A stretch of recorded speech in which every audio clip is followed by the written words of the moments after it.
What's up, guys? Welcome back to Newswave. So Animal Crossing is getting a pretty substantial update. It was really funny because it like took over the internet there yesterday, exploded online with the excitement for it. We're going to go over that here today because it does add something in that was from New Leaf. And it looks like they're expanding on it a bit in Animal Crossing New Horizons. Also, the PlayStation 5, while we've seen the system, we've only seen like this much of it actually on and running with that tease of the startup screen. Well, some new patents have come out showing some pretty big features and maybe even an early concept for the UI itself. Looks kind of familiar. We're gonna go over all of that and more today, guys. As always, if you enjoy these videos, make sure you hit that like button, helps out a ton. And if you're brand new here, hit the red subscribe button down below as we head towards 500,000 subscribers. And we're gonna start today with Crash Bandicoot 4. It's about time because something was spotted on the PlayStation Store that brings up some more questions about this game, specifically the idea of playing maybe co-op or just some sort of multiplayer mode in the game. On the PlayStation Store, several people spotted and started to bring up the idea of multiplayer when it was found that there is a section on the PlayStation Store mentioning offline 2 to 4 player multiplayer in the game. And now the question is, will there be some sort of drop-in, drop-out co-op? Because for the most part, it's like Crash was always just like a single player experience. You maybe switch between characters, of course, and looks like we're gonna do something very similar here. But I like the idea if this is incorporated where you would have drop-in, drop-out co-op. I do question how the platforming would work with that. So maybe they have a different mode set up for it that's a bit kinder to the idea of someone else trying to jump on these small platforms and not fall off, or even when you're manipulating time and space to make sure everything is lined up and timed correctly.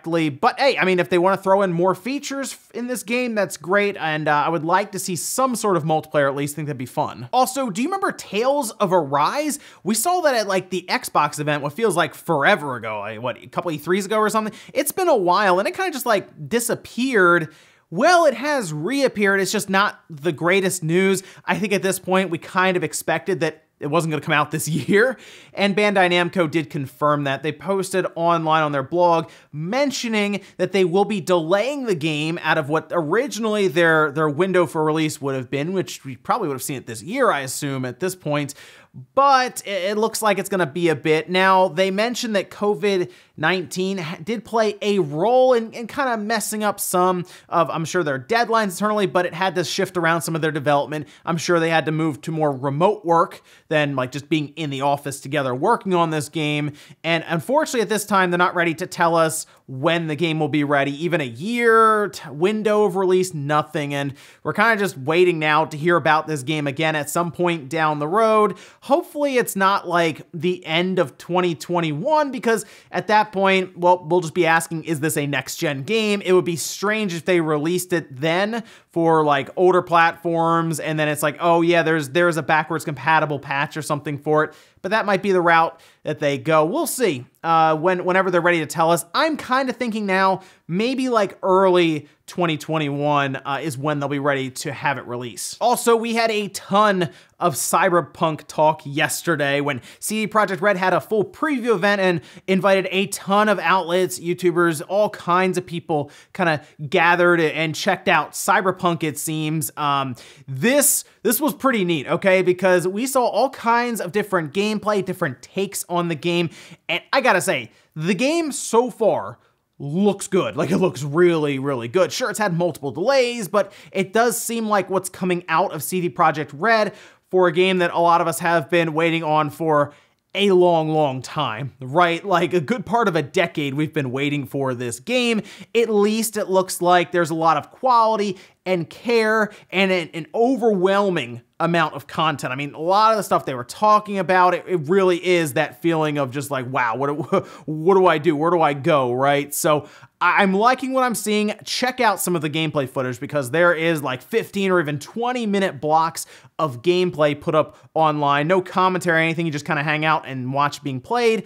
And they have good resolution of 1440p, 4K for some of them. So check it out. See what you think about Cyberpunk. But to be honest, I'm just ready to get the game at this point. So like, let's get to November so I can pick it up alongside the Xbox Series X or the PS5. And guys, with some of the quick news out of the way, let's get in the bigger stuff. We're gonna start right away with Animal Crossing because it's quickly become Nintendo's hottest title. It's sold an obscene amount of copies.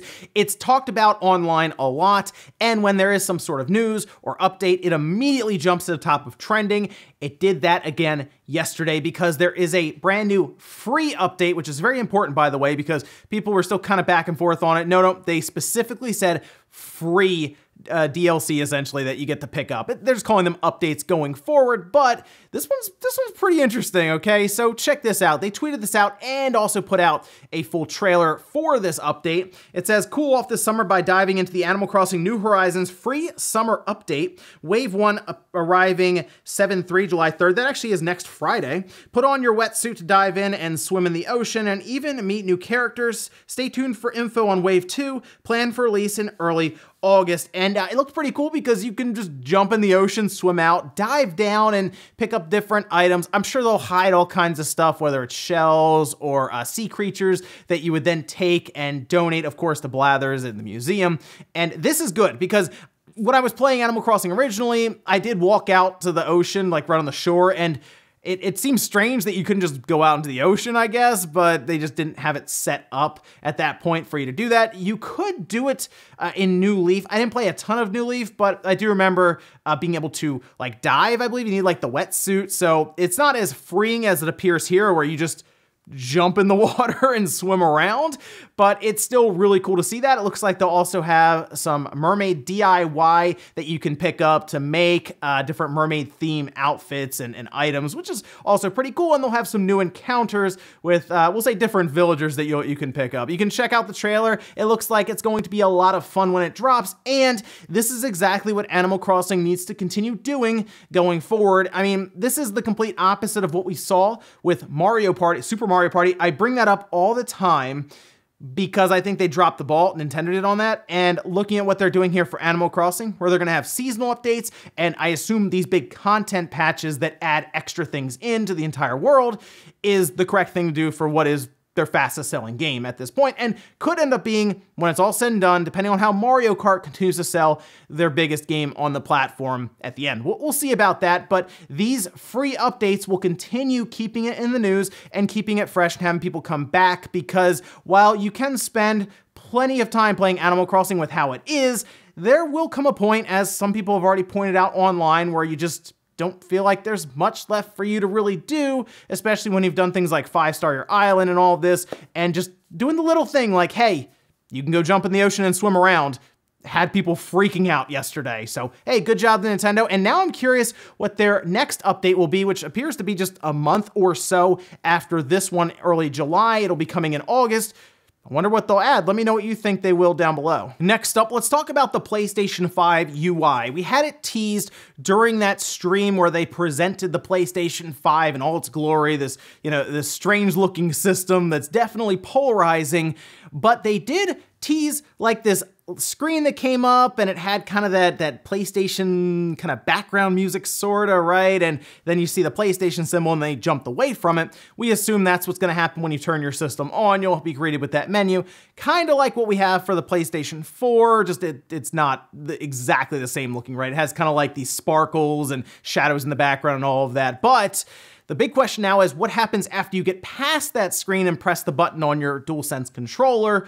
Well, there are some patents that have been made public now that at least give us an idea as to what Sony could be working towards, because they have mentioned some of these ideas in the past, at least working towards it, and having patents and full-on drawings kind of leans into that a bit more and is giving us an idea as to what we could see soonish. We've even heard, of course, from the directors covering all of the stuff when it comes to the UI, that they are working to revamp it completely with all new features and, of course, taking advantage of an SSD, so it won't be very slow. Like, it's kind of slow now at times with the PlayStation 4. To have an SSD to speed it up and make it much quicker would be amazing, but check out some of these images here. A few things that I took away here from these patents. One, it appears there will be some sort of multitask and even multitasking function, and even a sub-screen. So you'll have almost like a picture-in-picture option where, if you remember with the Xbox One originally when that dropped, we had something like that just for TV.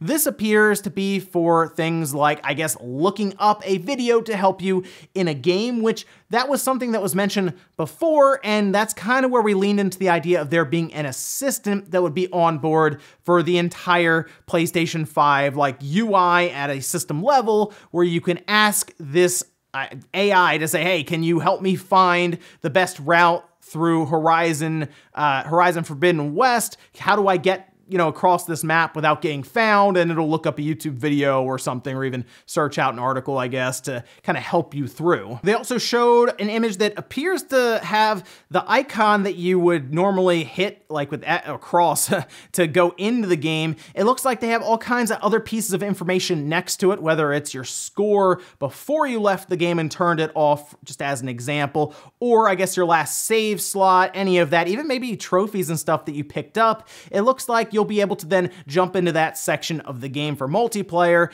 And again, that's something else that was pointed out. We're just starting to see it kind of show up here, a more visual representation of them actually working on that idea. And the other big one appears to be something similar to what Microsoft had, where you can jump between games rapidly. It looks like Sony would have something very similar on the PlayStation 5, which shouldn't really surprise anyone, considering both Microsoft and Sony have talked about just quick access to the games, getting you in as fast as possible and leveraging those SSDs. So far, it looks pretty good, I would say. I mean, it even kind of reminds me of that PlayStation 3 cross-media bar, right? If you really look at it. But I think those images are more or less just very crude drawings of some of the ideas they have, and they didn't spend the time dressing it up as much. So I think it'll look a little different when it comes out, but some of these ideas most likely will carry over. So we'll see how that looks in motion when it's ready to be presented, which might just be a video they put out online. Like, I don't think it'll be part of a state of play. I think they'll put out a video and it'll say, introducing the PlayStation 5 user experience. They probably won't even call it user interface, user experience. And it'll just be like 15 minutes of them going through and showing you the different features. Next up, let's talk about a couple of events that, to be honest, I wasn't sure how this was gonna go down, because a lot of events have been kind of canceled or moved, but we've also seen some events go all digital. So I wasn't sure how either of these events would kind of shake out here. Good news, it looks like they will both be all digital. Let's start here with Quakecon, where they say this year we're celebrating Quakecon at home. Join us for a global online event taking place August 7th to the 9th. That'll include live streams, tournaments, charity fundraising, and a few fun secrets. So I do expect Bethesda to have some, I would say, interesting announcements there. They've said they will announce stuff on their own time, and well, we'll see what happens with Microsoft's event. I didn't know if they would show something at Sony's, nothing major, obviously nothing like that, but maybe Microsoft's event, we'll see how all that goes.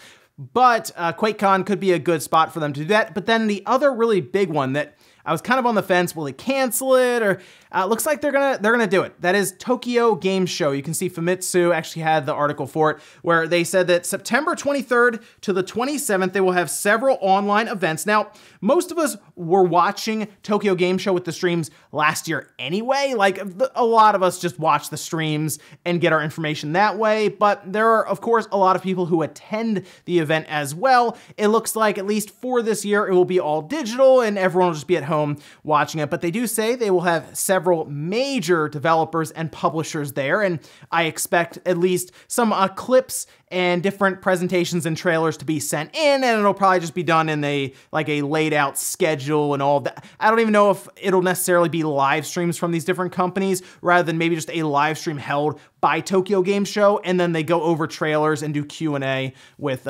some of the different developers that's pre-recorded and then played. But good to know that Tokyo Game Show will still happen this year, because we do still get some fairly large announcements there. Obviously, a lot of the Japanese developers will be there, so you can expect some pretty cool RPGs and things like that there. It's good to know that we can still at least look forward to Tokyo Game Show at the end of September. And in our last bit of news, let's finish up the week with some fun speculation for a minute. Now, of course, we know Microsoft's event is coming up, right? They've already said July. Really, the question now is when in July, first half, second half, how much longer do we have to wait for that announcement? I don't think it's gonna be much longer, maybe a few days, to be honest, and then they'll hit us with the date, and then we're just off and running to what should be Microsoft's biggest first-party blowout, because now is when the studios need to shine as we go into their next-gen console launch. So now the question has been, what's Playground Games doing? You know, what was the initiative doing? And all this. So how about Fable, right? That's something that keeps coming up, and a lot of people started to spot on the subreddits and different forums that there is a Twitter handle that is just, as you can see, at Fable. Like, it's just Fable. Now, these Twitter handles a lot of times can be bought, I believe, by these different companies if they would like them, or maybe they've been abandoned and they can lock them up because they are the rights holder, they cover the trademarks, all of this, right?